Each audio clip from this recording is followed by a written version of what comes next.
கண்ணியம் உள்ள மனிதனாக வாழ். ஒரு பெண்ணின் அழகிற்கு கோலையாக மாறிவிடாதே ஆணே.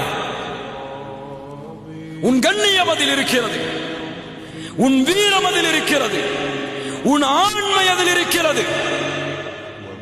பார்க்கும் பெண்களை எல்லாம் பார்ப்பதோ, கவர்ந்திருக்கும் பெண்களிடத்தில் எல்லாம் பழகுவதோ, அவர்களிடத்தில் தன்னுடைய இச்சையை தீர்ப்பதோ அழகா, ஆண்மையா, கண்ணியமா, வீரமா? அது கோலை. வீரன் யார்? கால மஆதல்லாஹ். வீரன் யார்? அழகுள்ள, குடும்பமுள்ள ஒரு பெண் தன்னை தவறான இச்சைக்கு அழைக்கும் போது, அது முதலாவதாக இருந்தாலும் இறுதிக்காக இருந்தாலும். முதலாவதுனா எதுக்கு? முதலாவதுனா எதுக்கு? ஹாய் ஹவார் யூன்னு பேச ஆரம்பிச்சாலும் சரி, அல்லது கடைசியில் கொண்டு போய் உங்களை விட்டாலும் சரி, அவர் சொல்லுவார், இன்னி அகாஃபுல்லாஹ், அல்லாஹுவை பயந்தவன் நான்.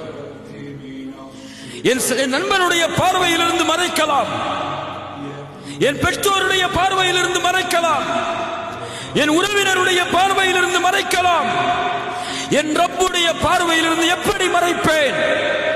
இன்னி அகாஃபுல்லாஹ், அவனை பயப்படுகிறேன் நான் என்று சொல்லக்கூடியவனுக்கு, இந்த வீரனுக்கு, இந்த கண்ணியம் உள்ளவனுக்கு நாளை மறுமையில் அல்லாஹ் அர்ஷின் நிழலை அளிப்பான்.